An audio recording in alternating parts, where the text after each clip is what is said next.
Nous allons commencer à étudier la page 4a, mais auparavant, faisons le résumé de la page 3b. Au sujet de l'interprétation de l'enseignement qu'a rapporté Rav Dimi. Alors cet enseignement, c'est le suivant. Serait-il passible de flagellation pour le supplément? Il y avait un enseignement du Talmud, a priori, qu'il a quitté. Rabbi Elazar dit que cet enseignement, en vérité, c'était à propos du labour durant l'année de la Shemitah, la 7e année, et qu'il y aurait un enseignement qui affirme que ce ne serait pas un interdit thoraïque, mais rabbinique. Rabbi Yochanan dit que le supplément en question est l'interdiction de labourer la terre durant une certaine période avant le début de la 7e année. Interdit qui avait été institué par les sages de Beth Shammai et de Beth Hillel, puis aboli par Rabban Gamliel et son Beth Din.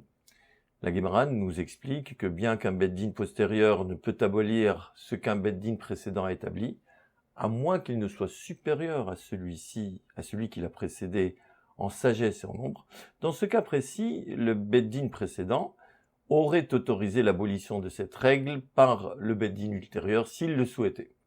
Ce à quoi la Gemara objecte que cet interdit n'a pas été institué par Beth Shammai et Beth Hillel, mais que selon un avis, il s'agit d'une halakha le Moshe Sinaï, c'est-à-dire une loi qui a été transmise à Moshe sur le mont Sinaï, et selon un autre interdit, il est issu de l'interprétation du verset. Et voici l'interprétation du verset, on la trouve dans une Mishnah. La Mishnah cite un pasuk, Shemot chapitre 23, verset 21, « 6 jours tu travailleras et le 7e jour tu chômeras, du labour et de la moisson tu chômeras. » Rabbi Akiva dit, il est inutile de dire qu'il s'agit de l'interdiction du labour et de la moisson durant la 7e année, car il avait déjà été dit dans Vaïkra, chapitre 25, verset 4, « Tu n'ensemenceras pas ton champ, ni n'élèveras pas ta vigne. » Page 4a, donc il s'agit de l'interdiction de labour la veille de la 7e année, donc la fin de la 6e année, un labour qui serait utile pour les plantations. Chez Nichnas Lishvit, donc pour ces produits de la terre qui rentrent dans la 7e année, ce qui veut dire que ces produits vont se développer durant la 7e année. Le fait de labourer vers la fin de la 6e année serait un travail qui va bénéficier à la 7e année et donc interdit. Et Rabbi Akiva poursuit, et Katsir Shel Shvit, chez Yatsa les Motsei Shvit, et il s'agit ici aussi de l'interdiction de récolter les fruits en poussée durant la Shemitah, qui sortent à la fin de la 7e année, c'est-à-dire que l'on retrouve au début de l'année suivant la Shemitah.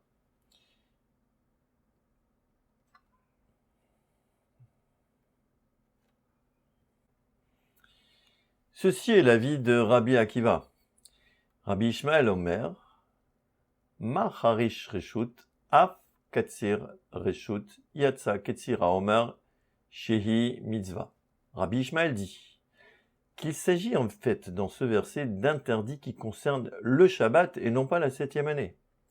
Ce qui veut dire, de même que le labour facultatif est interdit durant le Shabbat, cela veut dire interdit Shabbat quel qu'en soit l'objectif, car il n'y a aucune raison pour laquelle le labour serait permis, même si celui-ci est fait pour l'orge du Homer. La moisson facultative y est aussi interdite pendant Shabbat, ce qui exclut de cet interdit la moisson de l'orge du Homer, qui est une mitzvah, et qui est permise même durant le Shabbat. Rashi nous explique que même s'il se trouve de l'orge déjà moissonnée, il devra en moissonner quand même pour la célébration donc du Homer, car il faut que la moisson de cette orge soit faite au nom de la mitzvah. Alors, que va-t-on faire avec notre problème? Ela amar Rav Nachman bar Yitzhak ki gimir et ilcheta le mishrei yalda.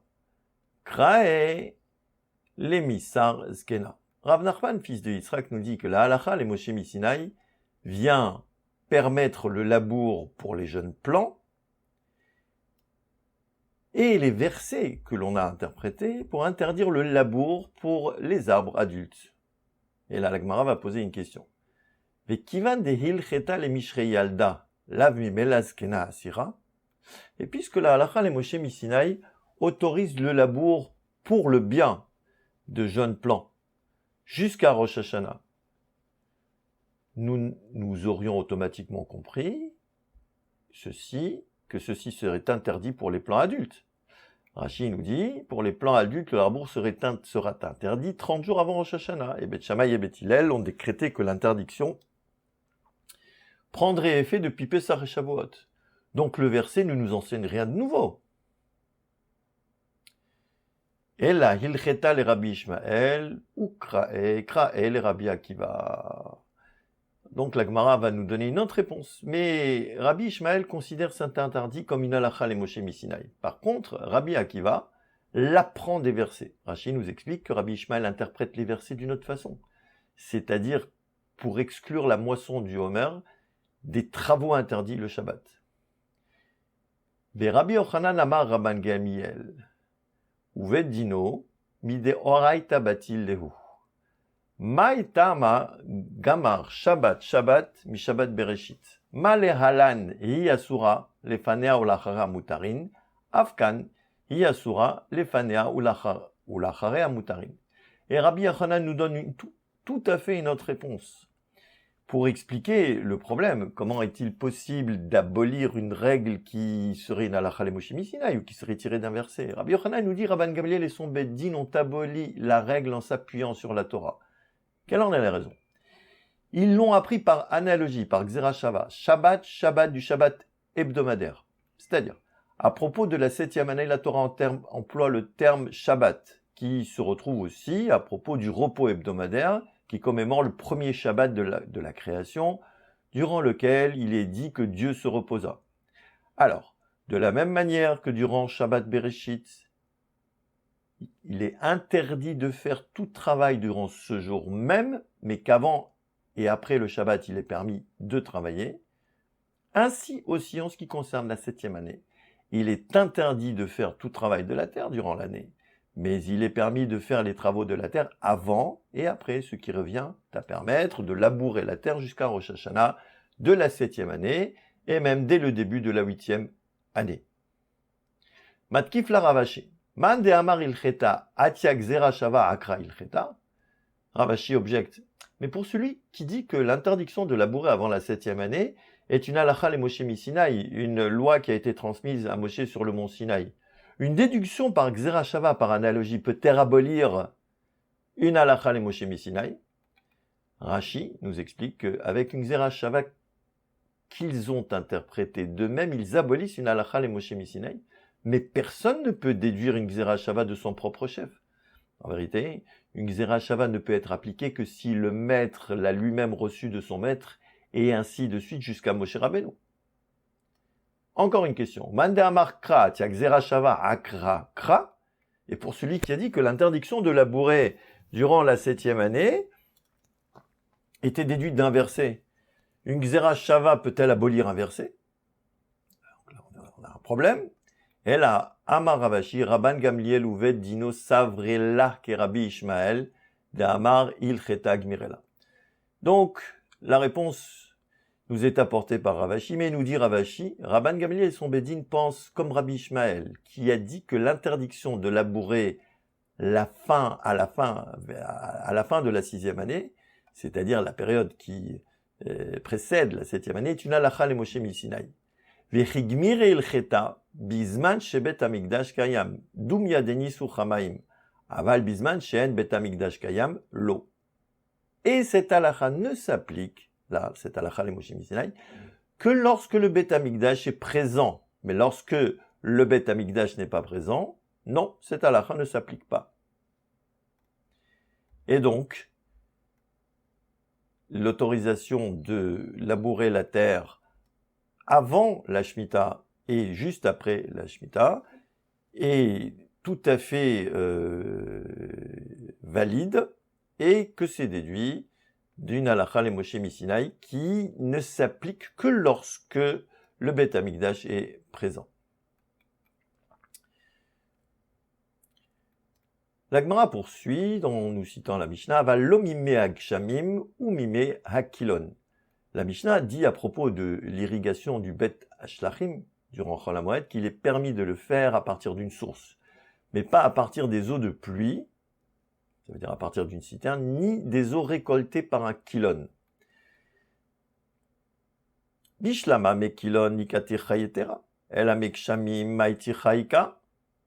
Je comprends que pour les eaux qui sont puisées par un kilon, il est interdit de les utiliser car cela entraîne un effort excessif. Mais pour les eaux de pluie, quel effort excessif y a-t-il? Les eaux de pluie sont dans une citerne et ils sont à apporter. Amarabi, il a Amarabi Yochanan, Gzera Meshamim, Atume Kilon. Ravashi Amar, Mekshamim Gufay ou l'idée Mekilon Atu. Donc on a ici deux réponses. La première, Rabbi Ilha dit au nom de Rabbi Yochanan, les sages ont décrété une interdiction des eaux de pluie par similitude aux eaux du kilon. Rashi nous dit, les eaux de pluie, comme les eaux recueillies par un kilon, sont stockées dans des citernes. En recueillant l'eau de pluie avec un seau, il pourrait être amené à confectionner un kilon, qui est un grand levier, au bout duquel est suspendu un seau, ce qui entraîne un effort excessif à Chol HaMoed. Ravashi dit que les eaux de pluie elles-mêmes deviennent des eaux de kilon que l'on ne peut recueillir qu'avec l'aide d'un kilon, c'est-à-dire lorsque le niveau de la citerne est bas.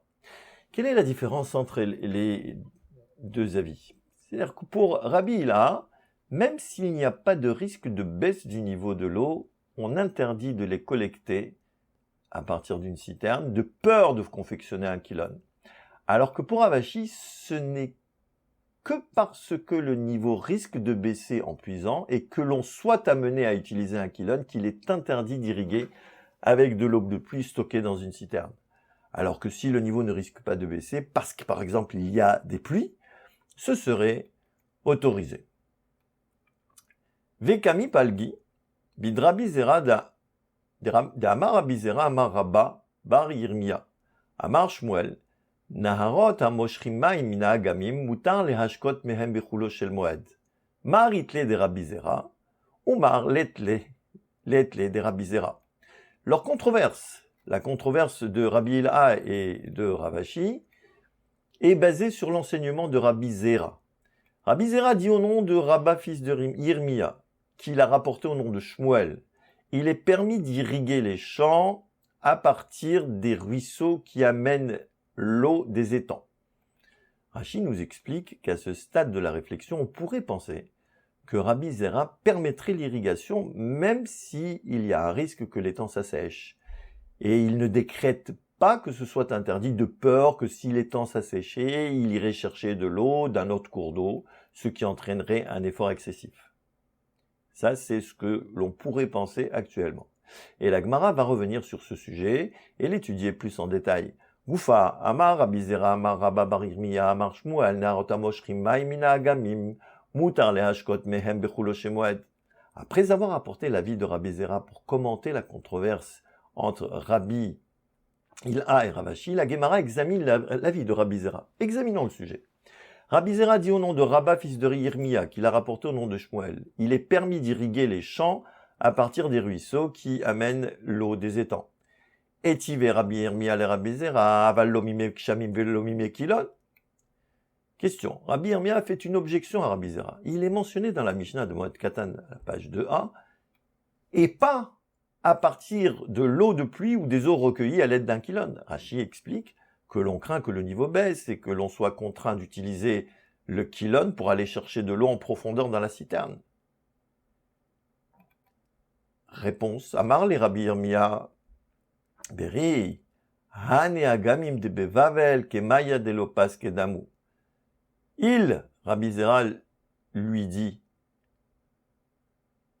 Yirmia, mon fils, les étangs de Bavel de Babylone sont pareils aux eaux qui ne s'arrêtent pas. Donc il n'y a aucune crainte que le niveau de l'eau baisse et que l'on soit contraint d'utiliser le kilon.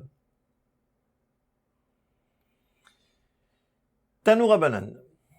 Hapsikot ve'abrichot shenitmal umayim me'erev yom tov, asur lehashkot mehem bechulo shel moed, v'im haïta amat hamayim overet benehem mutar. Les sages enseignent dans une braïta. Il est interdit d'irriguer un champ durant Chol HaMoed à partir de citernes temporaires et de citernes établies qui se sont remplies d'eau de pluie la veille de Yom Tov, de peur qu'elles ne soient vides avant qu'il n'ait fini d'irriguer, le poussant alors à chercher de l'eau à un autre endroit, ce qui l'amènerait à une fatigue excessive. Mais s'il y a un cours d'eau qui circule entre les citernes, cela est permis, car même si les eaux des citernes se tarissent, il pourra toujours irriguer son champ à partir du cours d'eau.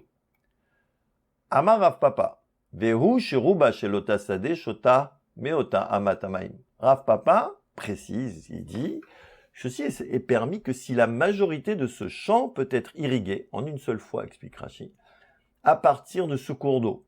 Car dans le cas contraire, il n'est pas permis d'irriguer des citernes, car si elles se vident et que le cours d'eau n'a pas le débit nécessaire, il irait chercher de l'eau d'un endroit plus éloigné, ce qui représente un effort excessif.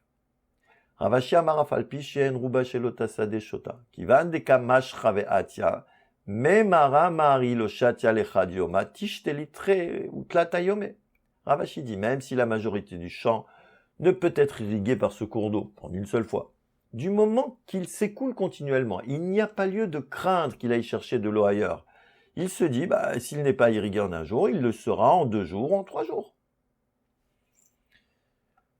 Tanoura Banan, bricha shenotefet mayim misde betashlachim zo, mutar leashkot mimena sede betashlachim acheret.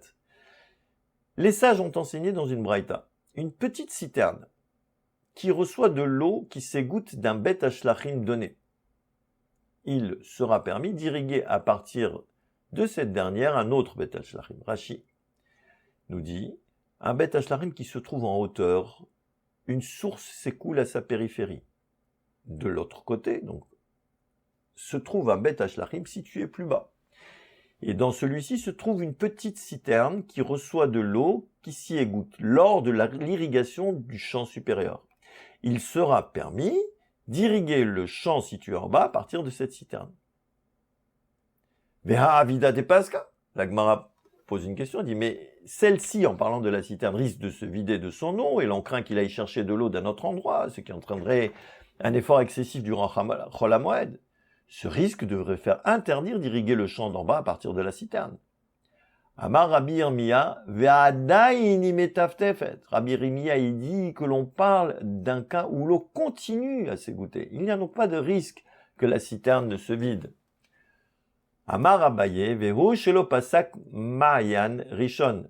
Abaye dit, on peut irriguer le champ d'en bas à la condition que la source d'en haut ne s'est pas arrêtée de couler. Rashi nous explique qu'Abaye vient poser une condition. Même si l'eau du champ supérieur continue de s'égoutter vers la citerne, on ne peut irriguer le champ inférieur que si la source coule encore.